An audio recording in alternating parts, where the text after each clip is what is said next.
Gather around, boys and girls, and let me tell you about my herniated disc. Yeah, how's it doing, by the way? It's been 5 weeks now since I slipped a disc in my lower back. Wasn't that when we last... Better. Wasn't it like the day that we last tried to do this? It was like the day before? It was like a week before that. Yeah. Why? Or a few days at least. Because you feel like such a meathead that you had to do... You had to pump iron. I don't know that it was because of the gym. I never felt anything pop or whatever. But there was a day when I did some squats, followed immediately by deadlifts at the gym.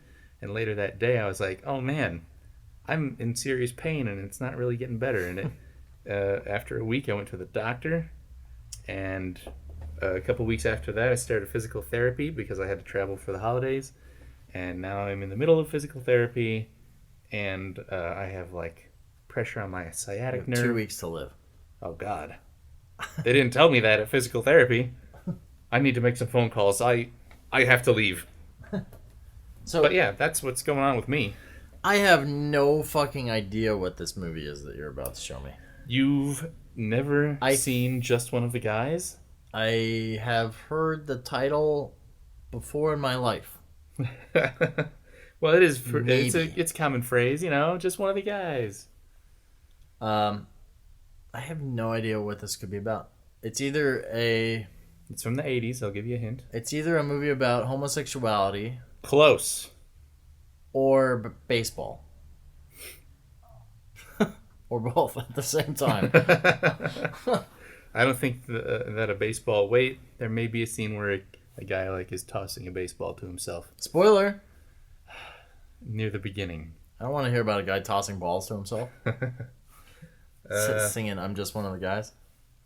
Well, I think this is an 80s classic. Okay. It has, I can't remember his name because no research, again. 80s classics but definitely fall in line with my favorite genre. It's got the same bad guy as Karate Kid. Ooh. Yeah. Blonde kid? The blonde kid. Woo. And, put him in a body bag, yeah! What? No. Not that one. Not that, no. I know who you're talking about. He would be the one who would be putting the one who's in the making body bag. Christian movies now. He's making Christian movies now. I thought he was a director of Christian films. I had no idea. Billy Zabka, is that his name? I think so. Yeah, okay. Yeah. Apologies, Billy Zabka, if you're not. He's actually Jewish and you have no idea. Zabka is a very common Jewish name. I brought this one up because I have a special connection to the movie. Oh, really? Well, I have a couple special connections. I'll save one for later. What about two? Two is my directing teacher in college at film school directed this movie. Wow. Lisa Gottlieb. Did she teach you anything? Yeah. She taught me I probably don't have a future as a director. Okay, we'll go. But she gave me the confidence to keep trying. We'll go deeper into that, afterwards. But I don't even want to curious. That. So is that primarily? Now, had you seen the movie before you had class? Yeah. When a lot of people in my class had seen it, so when we learned that was her, sometime in the first week of class, we all kind of went like, jizzed your pants. Yeah. At the same time. We talked about it, so we had our watches synchronized. And then played some baseball. With each other's balls. Whoa. Too much? Okay. Next level. Why don't we just start the movie, and I will talk about the other connection I have to this movie, and that all the other guys in my film class had to this movie. Sure. Yeah, okay. Okay. All right, let's get it over with. Let's see this movie. All right. See you on the other side. Terry's a girl who wanted to be taken seriously. I am going to be a reporter. But her body kept getting in the way. Pretty girl, you could be a model. Sometimes I just wish I were a guy. No, you don't. The male body needs sex at all times. It's a living hell. So to prove to the men in her life she had a mind, Terry decided to try life as a guy. How do I look? Dashing. My zipper's open. That was the dashing part. What a fox. Dresses like Elvis Costello. Looks like the Karate Kid. I'm gonna get him. Today's woman has the freedom to be just as sick and perverted as us guys. She learned their secrets. I have surprise jock inspections 3 times a week. A word to the wise. And dated their women. Yeah, but I got this one rule. I never go out with girls who say bitch. Now the question is, What's going on? Wait, it gets better. can a girl tell the boy she loves Terry's such a stallion. Go on, show me hairy chest. she's not the man he thinks she is? Wait a minute, are those what I think they are? Yep, it's one of a kind. My bro. Just one of the guys. Just confused. Of course you're confused. You're wearing my underwear.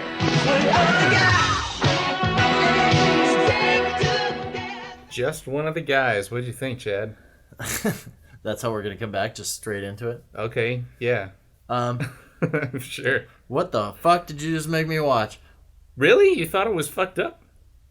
No, I mean I actually enjoyed it quite heartily. I liked it a lot too. It's been a while since I've seen it, and I'm seeing all these new themes now. Well, it's kind of funny because every time I think I've seen every '80s movie, another one comes jumps out. Yeah, and I'm sure there's like hundreds and hundreds more because I really haven't seen that many. But like I was saying, I know I've heard this title before, and I don't know where it really stands in the realm of. I mean, it's definitely like she's the man. Mm-hmm. Well, that was more of a direct connection to that Shakespeare one. What was that one? Oh, that I don't know, but that was actually based on a Shakespeare play that I can't remember the name of now. No, this one is not. Well, I mean, they feel very similar. That's for sure. It was a weird mix of. It was a movie that felt like it could really only exist in the 80s. This is not a movie that I could see being made in the 70s. Mm-hmm. Definitely not before the 70s. It's maybe the 90s. Liberal. Maybe the 2000s. And I can't remember the last time a movie like this has been made. Well, like you said, She's the Man is, 2005 or something like that? Something like that. And you know, they're always kind of like fun, quirky dramas. It's so... Twelfth Night. That's the name of the Shakespeare. Twelfth Night. So the whole point of the movie is it's at its core it's a girl in high school who is trying to become a journalist. I'm guessing. Yes. And she basically she writes this. Her school is holding like a little competition, and the prize is an internship at the Sun Tribune, which is a combination of both the big Chicago papers, Sun Times and Tribune. And if she puts something in that has some decent writing to it, you know, she'll get that internship. But she definitely I don't know if the movie's trying to say. The thing I do like is that usually when you get a movie like this, it's kind of trying to show a little. I mean, it's showing a little bit of the sexism that's going on. Like you see the teachers talking about how they want to hold her back so that she spends another year there because she's so hot. Yeah, they want to be around her. Even like the teacher that she respects and he respects her. Just him being part of that conversation was enough for her to be like, "Oh no one's on my side here." I thought I had a friend in this guy, but, you know, it's a sexist world out there. Right. But at the same time, her paper is actually kind of boring. Right. Yeah, she finds out later, and she's a strong writer, but her topic was lacking. She was talking about, like, the nutrition in the cafeteria foods, which nobody gives a damn about. But she decides, you know, rather... I don't know if romantic is a good word for it, but rather romantically that she's going to dress up and be a boy and just do things like a boy, and she'll feel like she'll get further along. Well, yeah, it starts with sort of kind of misguided, but there's another school in town who's still part of the same contest with the paper, and she's like, I bet if I was a guy, this would have gotten through. I would have won the prize. So she goes to this other school somehow. She doesn't get yelled at by any teachers. Like, I don't have you on my fucking class roll. She spends a whole day at the school, talks to their journalism teacher, and he says the same thing. Exact same thing. It's very good writing, but it's boring as hell. So she's kind of going, well, I need a new topic now. Right. And that's when she decides, I got it. I'll see what life is like from the perspective of a teenage boy. And I feel like, correct me if I feel like movies now are so like message movie types. Like if this was a message movie, they would have stuck to the sexism and just pounded it in until it was like beaten to death. This kind of goes back and forth. Like, there's the elements of sexism, but there's also the elements of her needing to find something she's passionate or experienced enough, or in this case, investigative journalism by literally becoming a guy. Yeah, but she does that without planning that. That's just what happens. Yeah, she kind of discovers her own passion by falling for this guy. Yeah. That she's become best friends with at the other school. No, I mean, there's really no point to her remaining to be a guy, to be honest. Like, right, they didn't really build in a plot device.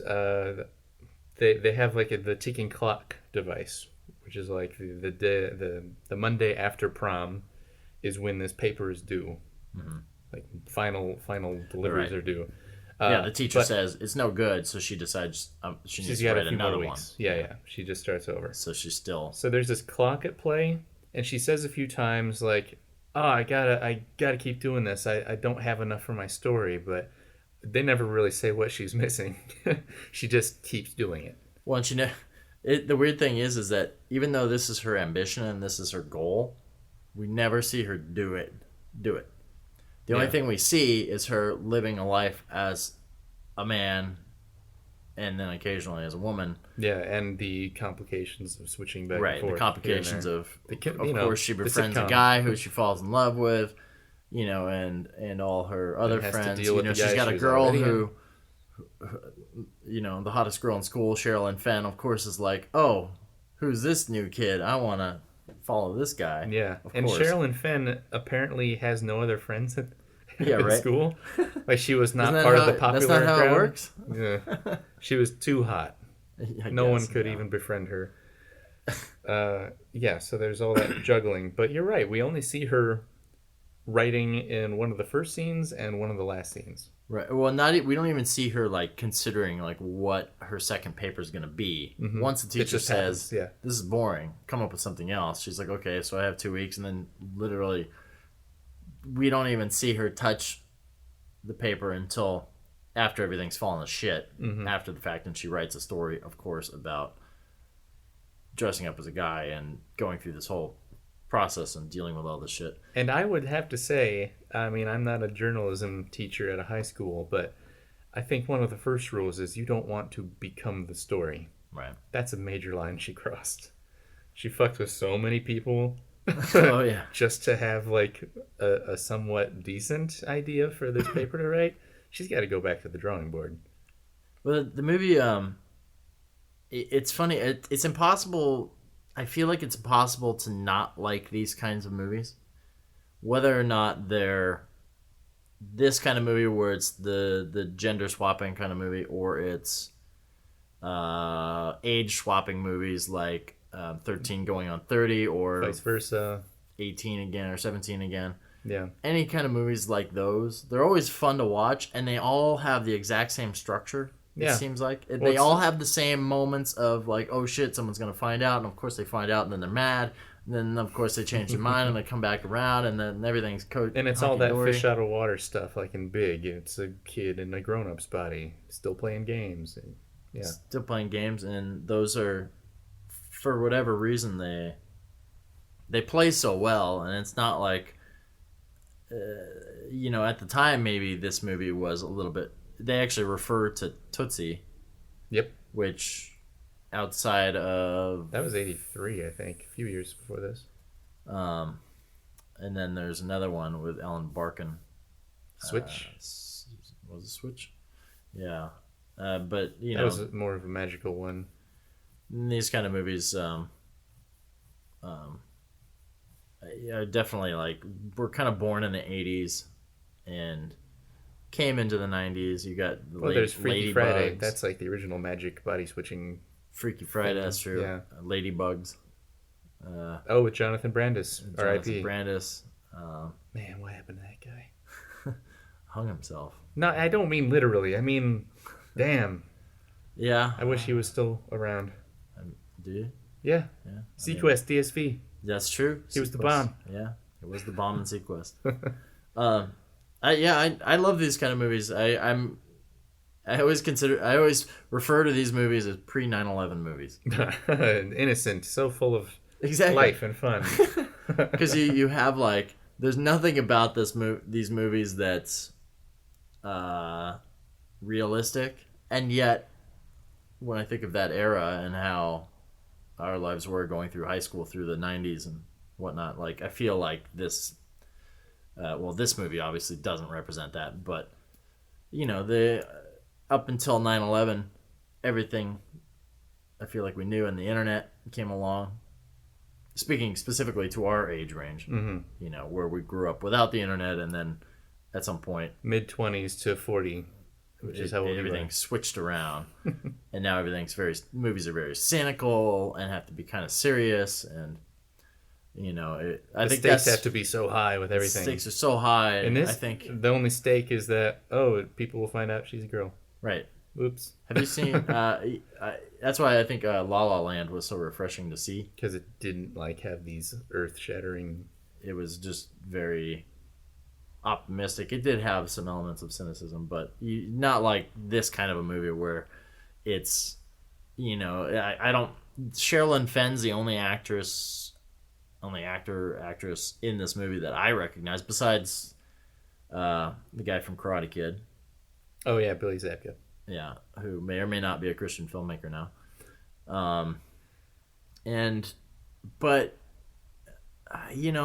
It's funny because this movie looks terrible. I was commenting during the movie, it looks like a porno. It's so flatly lit. It's like they just kind of showed up with a camera. Horribly, but the funny thing was, and I made this comment when we were watching it, the camera operation is actually really fucking good. Sometimes. There were some really bad dollies too. From what I saw, like the camera operator, whoever it was, there was some really very smooth shots. Well, that you and I both have done some stabilization in our day. Yeah, we've seen shots on professional shows come in, and we look at them and we go, "What the hell is this?" We have to fix it. Here's what I think: this was made in a more analog time. In fact, entirely analog time. People are more used to operating. People did the work back then, and they had been doing it for decades, probably. And nowadays, they kind of go, good enough.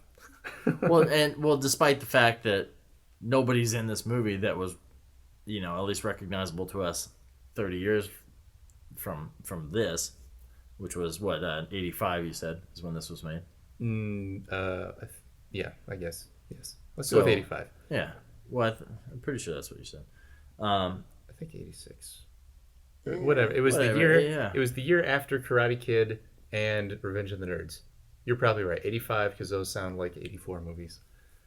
It's just, oh man, talking about putting a date on this specifically. Now I'm thinking of where I was at that time in my life, living in Fresno, California. I was 4.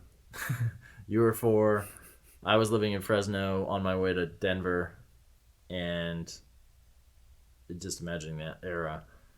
Yeah, it's funny because when this movie started, I was like, wow, this looks like it was costume designed by someone who is stuck in the 50s and 60s, because it felt like West Side Story. Because it's not in the same way that Valley Girl felt like a movie that really connected with the youth of the time. This felt like it was disconnected in that sense at the same time. But how old was your teacher who directed this? Well, she's probably about 60 in college, and that was like 2003. So she was probably in her 30s. She's probably in her 30s. Yeah. Yeah. I would say it was directed... Maybe even late 20s. I would say it's directed decently well, except that the cinematography, of course, is kind of lacking. It was very flat, like you said. Yeah. There wasn't any depth to the shots, really. I think from what I remember from an interview that Lisa did, and a bunch of other like the actors and other people involved with the movie, like the writers, she had like most of her concerns were with the actors and changing screenplay to make more sense. Well, that makes sense. And I'm gonna find that interview and I'm gonna put a link on the forum to that, because if you like this movie, it's a total blast to read this thing and see what kind of decisions were made about everything in this movie. They wanted, I think it was part of a push to get like a 20th anniversary edition of the thing made, so they could do like a commentary track and all this stuff. I don't think that worked. Is this even on DVD? Yeah. It is? Okay. Yeah. What you are looking on screen is a the DVD actual case. DVD case, Yeah. which looks nothing like an 80s film, even though that looks like the actress. I Yeah, guess I'm sure it is one of the press photos they took at the time. The acting was pretty B-rate for sure. Like there was not like really any solid acting on anybody's part in this movie, except for Terry. Our main character is named Terry. as a drunk. She got stuck out on a double date with her new guy friend, pretending to be a guy all night. She had to rush home to go out for like a dinner date with her actual boyfriend, and she's drunk on beer. And he's like, "Are you drunk? Have you been drinking?" And she didn't say anything. She just kind of goes, she just shakes her head, no. And she played better drunk than she did sober. Yeah, which is rare for an actor. Yeah, usually it's when people act drunk that they make an asshole of themselves. But it was really funny. She wasn't. I mean, I've never seen this actress before. I had never seen like. She's done some TV, but she was. I guess at the time she was Bruce Springsteen's girlfriend. That was her main claim to fame. But she was in Staying Alive with John Travolta. He saw this movie and somehow finagled creepily through her agent. No, they were already connected. Oh, they were already together. Yeah, it's I don't know. It's like the character interactions were very interesting. I think what Lisa did with this film was actually, it shows that she had talent communicating with people and understood how a scene was supposed to play out. The movie has a very clear through line. Mm-hmm. It gets a little muddled at points, because I got lost at some point thinking, well, why the hell isn't she working on her paper? Yeah, which is what we talked about. It's a writing problem, and probably an editing thing. Like maybe they had this stuff, but it didn't really have a place in the movie because it would just kind of bring everything to a screeching halt. We would have to ask her. I'm sure if we sent a list of questions to her, she would respond. I mean, it's been a long time since I talked to her, but if I reminded her who I am, we could totally get a phone interview with her. You know what's weird though is all these movies that I think of offhand, not this, like, and this particular movie is about kind of gender swapping, and they kind of they play around with some, well, you put them as liberal concepts. I don't know if I'd go that far. Like they kind of talk about homosexuality for a second, but they don't really delve into it. No. But what's interesting to me is that there's a lot of movies of that era that they're all directed by women. Valley Girl was directed by a woman. Mm-hmm. Fast Times at Ridgemont High, Amory Heckerling. Mm-hmm. And this, Lisa Gottlieb. Yep. It's interesting because they're all kind of, all those movies kind of, I don't know how to describe it. They don't strike me as movies that are directed by women. And I don't know why that is. Maybe this one does. Maybe I'm too close to it. There's female nudity in all three of them. Yeah. And yeah. I don't think there's male nudity in any of them. Well, come on. You can't put a dick in a movie in the 80s. I know, but still. It's interesting. It's interesting to me. Because this movie starts off and it's got every single proto-male cliche in it in the beginning. Yeah. She's walking around in a bikini. Mm-hmm. Her brother is this doofus who just says every, like, overtly alpha male thing trying to get laid, despite the fact that he's not alpha whatsoever. He can't get laid, and his room is just looks like he's got it wallpapered with centerfolds from Playboy. Yeah, it's basically Sean Penn's character in Fast Times. It's the same thing. It's just Sean Penn was way more laid back. Way more. This guy is real uptight about getting laid. You dick. I think this movie, it quickly switches when you see the teachers talking about her behind closed doors, and they're talking about the sexist element where they're saying, well, hey, maybe I thought about if we fail Terry, maybe she'll be back next year because wearing she's those so short fucking skirts. hot. Yeah. And the guy's like, you be careful what you say, you could get fired. And he's like, well, this job sucks anyway. And then the other guy walks in his office and goes, "Oh, Terry, hi." Yeah. Didn't see you there. Didn't see you. Awkward. Well, yeah. That's why I think, despite my knowing personally the director of the movie, I still think this movie is clearly directed by a woman because of the theme going on. Right. No, and I totally see that.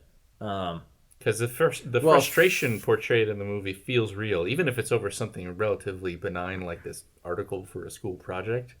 Even if it's over something small, I got the sense like this girl saw her whole future and it was all looking like this sexist bullshit. Well, and that kind of comes across as the movie plays out. Like the first 20 minutes, the first 10, 15 minutes are very male-centric. Just the script, the scenes are that way, and then the character, I think, kind of comes out of that and brings the other half, makes it less about that and makes it more, it makes it more about that in the sense it kind of points a finger at it. It doesn't say it doesn't. The thing I liked about it is it doesn't say it's wrong. Like nowadays, a movie, like if it's a message movie, it would be up on a soapbox. It's like it's on a soapbox and it's in your face, and I don't know if that's necessarily right. It's like the lesson in this movie was not, gee whiz, girls can do stuff too. Right. It's more like the teacher says at the beginning, "I know you're a good writer.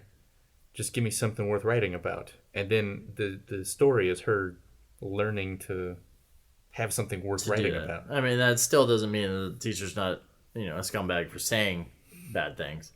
Right. Well, the other teachers would have said it, not this journalism guy. Right. Probably the science teacher or something. It's not like you shut him up or anything. Well, it's interesting how it plays with that kind of. It didn't go as far as other movies I've seen where you kind of. The one thing that I'm always kind of let down by these kind of movies is that they do tie up neatly in a bow, Mm-hmm.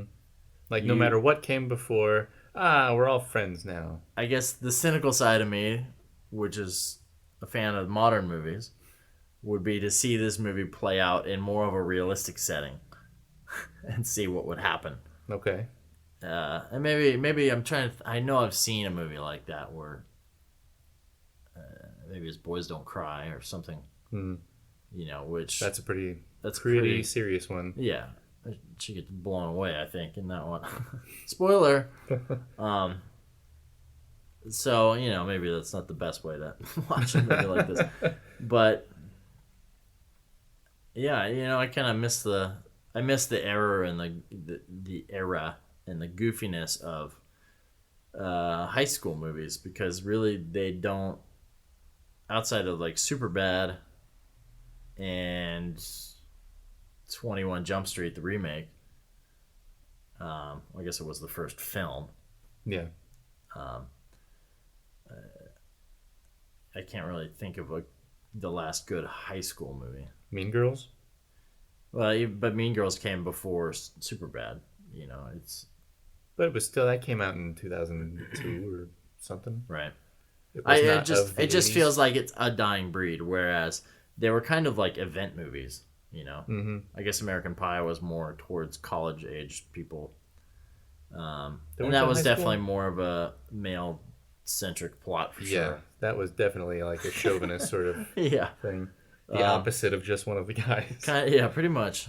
But, But how about the tits?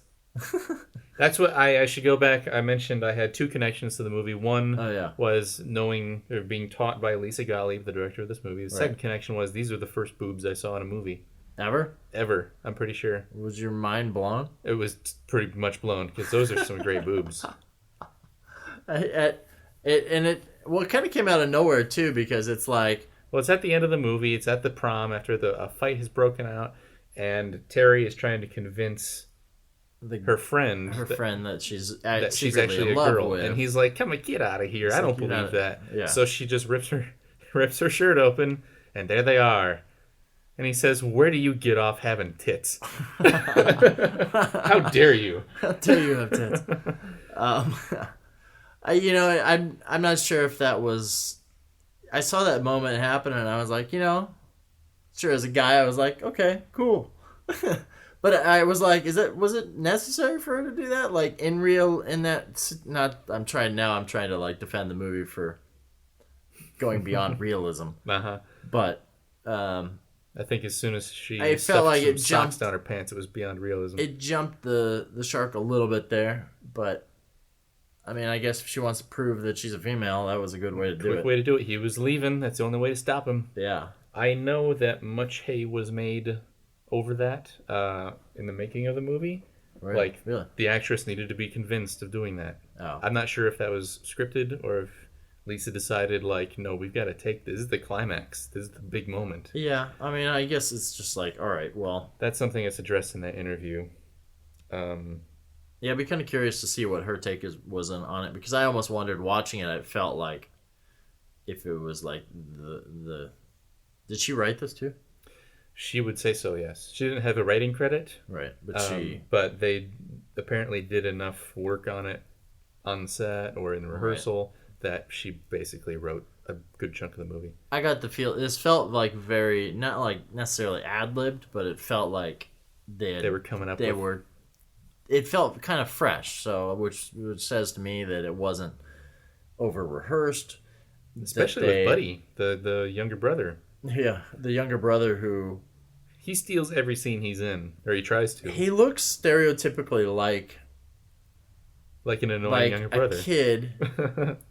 I feel like there's like 4 different actors that look the exact same from the 80s. He's one of them. I couldn't think of anybody. And they don't exist outside of the 80s.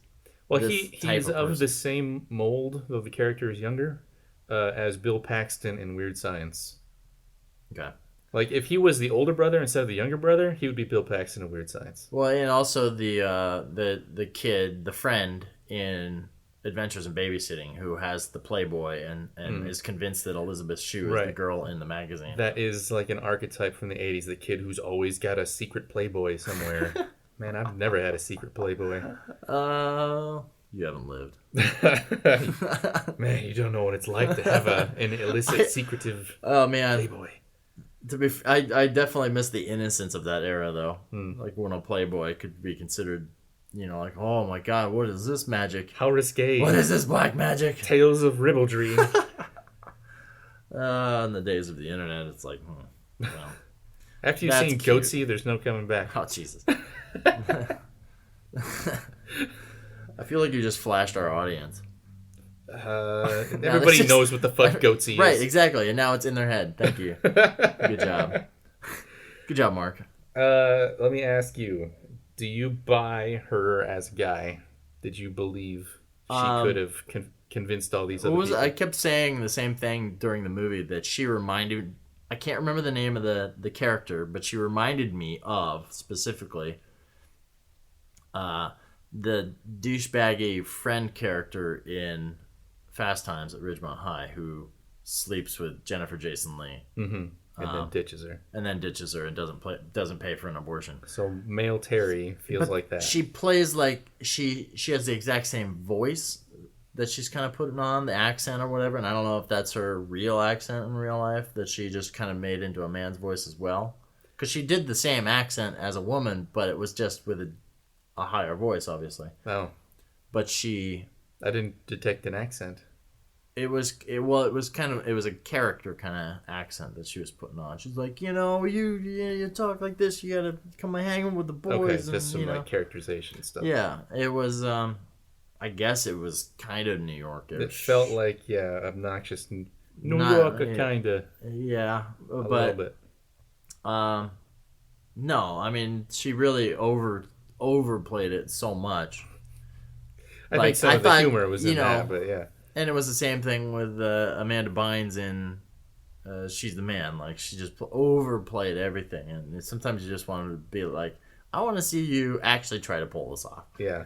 Like, which you usually think that they'd kind of settle down into that. And she kind of settled down a little bit, but then she would oversell it again somewhere else, So you think in the scene where she gets kind of stuck in the men's bathroom at the urinal with way overplayed. Yeah. Well, I think that was deliberate though, because it's a comedy. She pretends she like zips up and says, "Oh, just finished," to the guy who's walking in, and he goes, "I care," and he proceeds with his own business. There were some pretty great one-liners in this movie. That was one of them for sure.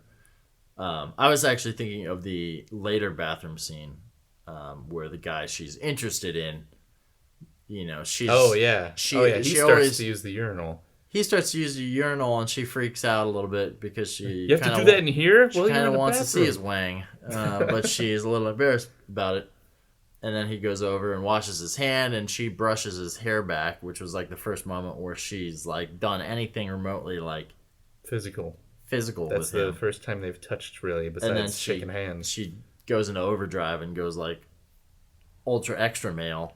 And at that point in real life, he would be thinking, is my friend Terry gay? Yeah, he's getting awful touchy feely now. Yeah, and there's nothing wrong with that, but it was the '80s, and people would be thinking that. For once, I want to see this kind of a movie where that happens, and he's like, "Oh, thank God, my friend is gay," and then. Like tries to kiss her or something, and then he's disappointed that she's actually a woman. Ah, damn it! Just throw it totally for a loop. I mean the acting, like I said, as a whole is pretty not good, but they went for it. I'll give them that. I really like Buddy, if not for his acting skills, at least he has the bravery to really go for the idea of being the overly sexual, annoying little brother. Mm-hmm. Like every time he's on screen, he is screaming about being horny, essentially. In his body language, everything. He's like, did that guy go on to be when he was a Nick fearless. Cage? He was totally fearless. He should have been another Nick Cage. He should have been brothers. He just didn't have Nick Cage's talent. Or connections. And of course he ends up with Eileen Wuornos. Yeah, someone who looks like the monster. He ends up with Sherilyn Fenn at the prom. Yeah. But then later during the summer when we have our little epilogue scene, a blonde biker chick rolls up looking a little bit like Eileen Wuornos. And they don't know each other. He just hops on the back of her bike and they take off. And he's real excited. Who's Eileen for our audience who may or may not know? Eileen Wuornos is a woman who was a serial killer in the 70s. Great, so you're stereotyping. What? Now you're stereotyping women who ride bikes with blonde hair. No, this one looked like Eileen Wuornos. Maybe it was. Yeah. Maybe she had a second career as an actress. Also, she looked like Charlize Theron. Oh, well, shit, there you go. In the movie Monsters. Or Monster, not Monsters. That's a different podcast. But point being, brother ends up with Sherilyn Fenn, and Sherilyn Fenn's character is very...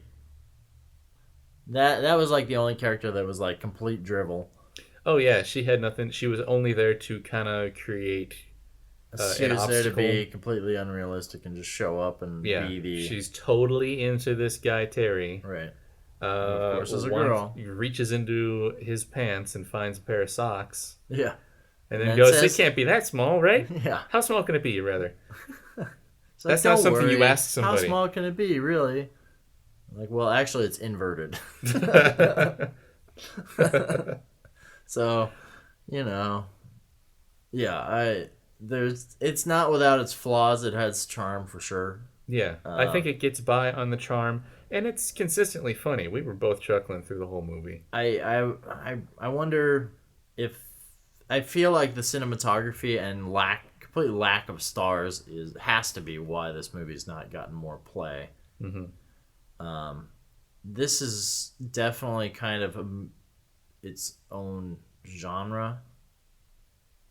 I feel like the body swapping, the gender swapping. Hell, I even made a movie. Switching. I even made a movie about gender body swapping. Yes, you did. And it's its own thing. You know? And I'm looking at the promotion for the DVD that we have up on the screen, and it looks like how they would present a movie like this now. Like they present it package it as, here's this type of movie. Yeah, well, they make it look like a sex comedy. Right. And just because there's a pair of tits in this and a character who's obsessed with sex, it's not really a sex comedy.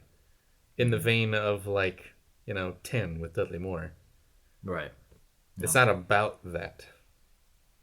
Yeah, it's I don't know. It's certainly, I would put it below. I think I actually enjoy this a little bit more than Valley Girl the first time I saw it. I like this more than Valley Girl and Fast Times. And Fast Times? I wouldn't. Fast Times doesn't come anywhere close to Fast Times for me, but it definitely is. Valley Girl is very fun and interesting to watch, but it's a hard watch sometimes. It's got Nick Cage. At some point, we'll end up doing Valley Girl because I know we've talked about it. Yeah, that was one of your selections. But yeah, I mean, I would watch this again. It would be nice to see it in a better format. We saw it pan and scan 4x3. Yeah. It was more like scan. There was no pan. It was a scan without the pan because it felt Everything like was the just edges center framed. Felt like the edges were just sliced off, and although everything was generally framed correctly, but the lighting was so flat that it'd be interesting to see it, actually scanned and in a Blu-ray format, which I doubt we'll ever get. But yeah, I when I read this article that had the interview with the cast and the crew, I actually wrote to Sony. They own TriStar now, right? It was a TriStar movie. I wrote to them saying please give this thing a special edition. Do something with it. Give me a cleaned up, restored version. And, they're not going to write back to everybody who writes them, I understand. But that never happened. And if the big push was at that time, I'm sure nobody has sent them anything since. They don't think they can make money. So it's another one where I want to get the negatives and clean it up and make it real nice. Yeah, our list of those movies is getting longer and longer by the day. Yeah. Because I know there's so many movies from... Before, I mean, we know anybody who knows Elon Musk? He'd get behind something like that. I mean, saw him the other day. Yeah, Let me just call him up on speed dial and be like, "Hey, I'm that guy who bumped into you on Sunday." Get him on your wrist video phone. We don't know anybody. Shit. I don't know. Well, I mean, at some point we'll eventually watch a movie that was done before the '80s because I'm not sure offhand. I don't think we have yet. But there's certainly plenty out there. Well, but the further we go back, episode, Pigs. Yeah, that was like 70s. But the further we go back, the harder it is to find more films that are obscure, super obscure, that are in good quality, that are in good condition, especially pre-60s. They only bother with the classics. Like anything pre-1950 is like a hopeless cause. Criterion Collection does exist, but as soon as they release something, it's no longer obscure. Right. And, that's what's mind-blowing to me, The Thin Man. Mm-hmm. With William Powell? William Powell. Yeah. Is not even... Myrna Loy. It's not on Blu-ray. Really? You'd think that this huge movie of the time would be on Blu-ray. It's not on Blu-ray. Any of those movies. There's still major movies that haven't unfortunately made it to physical media yet, because physical media is a dying thing, which is unfortunate because I love it so much. I just love having copies of things, you know. I think that's just if you were born pre 1995, you have a connection to physical media. Not VHS though. That shit sucks. Yeah, fuck that shit. I can speak from the perspective of working in film restoration. Like I didn't work with the budgets and all that stuff, but some numbers got thrown around, so we all had an idea of what this stuff was costing per film. We're talking in the hundreds of thousands of dollars. Oh, I'm sure. To do the restoration work. And people, I think Thin Man was Warner Brothers? Yeah. I think so. People at Warner Brothers, they might look at the Thin Man and say, why would we sink $250,000 into cleaning up these old-ass prints? No one, like, people who are buying movies today haven't even heard of this fucking thing. Warner actually has an interesting archive, though. They've got something right now where they don't print the DVDs unless you buy them. Oh, because they have Warner. They have, I think it's the Warner Archive Collection. You can search for, and I recently went up there, and they have a whole site of all these movies in the Warner Archive that you can buy, and then they'll physically print up a DVD-R copy that has professional label printing and professional case and everything. But it's you look at it and it's clearly a DVD-R. Yeah, it's purple. It's purple, and so there is, like, some studios do have that sort of access to, their archive, but most do not. Fox is pretty good about going back and restoring their noirs and most of their movies. Like, Fox is pretty good about it. At least in the past they have done these various series, like, oh, here's the noir collection. Yeah, but it seems like outside of that, like, there's not many. Like, Paramount doesn't seem to be very good at it. Columbia TriStar, who knows? MGM, their archive is basically owned by Fox for the most part. Yeah. Yeah, I don't know. And MGM is weird. Like, they'll release a lot of stuff on DVD, but they won't do the special editions a whole lot. I've even talked about this at work because I've done similar to restoration work, and I did some restoration work on the Manos, The Hands of Fate re-release recently, the remaster for that, or the. Were you just punishing yourself? I don't know. A friend, I think it was Teague, our friend Teague Christie, who said, "Hey, will you do this stuff?" And I only did like 1 or 2 shots, and it was like a 2K restoration or something. I don't think I actually knew what the hell I was doing, so. But neither did they when they made the movie, so maybe I was the right person to do the restoration. It makes sense. And then I recently saw for the first time in my life, I saw Lawrence of Arabia a couple weeks ago in 70 millimeter. I've only seen the first 10 minutes, and then I had to leave the house. It was fantastic to see in that environment. We saw it at the Egyptian. But I was shocked that was a restoration, and it still looked pretty shitty. For a movie that was done in, I think, 1962. Was it a digital restoration, or was it only like a 62. film cleanup? Well, it must have been a film cleanup. I think the restoration was actually done, and it said a 4K restoration, so presumably it was recent. But at the same time, I think the sound had been restored in like the 90s. And anyway, we're getting off onto a tangent of restorations. But when we're talking about a movie that was shot in the 80s, but you're right. Like, movies like this, like, God only knows where the negative is for this kind of a movie. Because who owns the rights to this? I guess Columbia TriStar, so it must be in their vault somewhere. You would think. But I'm going to make some phone calls tomorrow and see who I can get on the phone about just one of the guys. I think some of these movies, like, to be honest, I really do think that if you approach these filmmakers, like, they're not going to, unless they're still working today and, like, hard to reach, they're not going to shut you down. No. They'll probably be super helpful. It's the studios that may be like, no, exactly. We want to save that for later. That's the problem. maybe you can present yourself. I mean, there has to be something out there because there's the restoration company, Twilight Time.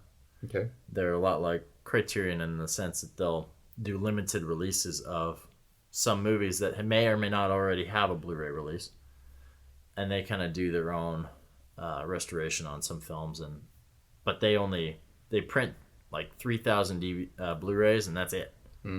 So they must have a very specific contract to pay for that. And I feel like if you were to set up your own company and do that kind of a release, those things typically sell out. Once they're sold out, they're like $100. Oh yeah, because limited. You know, which actually I feel like they're worth more than Criterion discs sometimes when I look for them. They're like Bitcoin. There's a finite amount. There is, and because we live in a world where everything is mass produced and typically easy to get, for whatever reason, there's still some value in movies that are rarely restored like that, you know. So I'm glad that there's some value in these things, but for the most part, there's not much money in it, which is why we, you know, have to watch a movie like this on a DVD rip of yours. We need to really get to this Star Trek economy where people can just do whatever the fuck they feel like and not have to work for a living all the time. Because then I could just spend all my days restoring movies I want to share with the masses. Right, yeah. It's too bad the anti-globalization folks are out in numbers right now. Shit. Shit. This is the wrong time to have a... fucking time to have this conversation, Mark. Half of our audience just wrote us off, so go fuck yourselves. 4 people? 4 people. Yes. Fuck those 4 people. All 2 of you that are left can go fuck the 1 person who's left. And on that note, you guys should go watch Just One of the Guys, and I'll post a link to this interview I keep talking about. Yeah, but first tell me how you watched it, because Mark says there's a DVD, but I'm not sure. I'm guessing there's it's no on Blu-ray. DVD. He says there is, but you know, he doesn't really know what he's talking about. I don't think it's on Blu-ray. I could be wrong about that, but it's on DVD for sure. And just, you know, get drunk before you watch it. Because... No, you got to pay attention to some details. There's a lot of detail stuff in the background. I mean, if you're not paying attention, this arc of a background character won't even register with you. It's if true. You're not paying attention. He doesn't even have an arc, and they don't even know what we're talking about. The one character get it if they watch. Who has more of an arc than Sherilyn Fenn, yeah, who has significantly more screen time. He basically shows up at the beginning, hesitates about talking to Terry when she's a girl still. Yeah, some dorky kid wants to ask a girl on a date. He doesn't have the balls, but then she writes her paper and changes his life, and at the end he asks her out because... At the end he's like, oh, you really, you know, you were right about people who don't dress nice or whatever. We can be cool too. You want to go out sometime? And she says no, but it gave him enough confidence. It really, I think... He had the second most well-rounded arc. Yeah, it's funny, huh? Terry had the most, and he had the next most. Yeah. What about not Nick or Rick? I mean, maybe. He didn't change that much, really. He just learned how to dress and comb his hair. Yeah. I didn't think he was that bad looking anyway. He could probably pick up girls, no problem. Yeah. I think that was one of the things they had a hard time with casting. It was like, casting, because this guy is not ugly. All the gorgeous people couldn't find dates to save their lives, like except for her brother, he was well cast. Like he obviously would have trouble. He needed a haircut. Yeah. But Sherilyn Fenn, yeah, she couldn't find anybody. And everybody was like 30 years old in this fucking movie, playing high school students. Yeah. All right, guys, we're done here. We are? Yeah, we are. Dave Johnson, we're done here. She's about to go where no girl has gone before. It's a math class? Wow.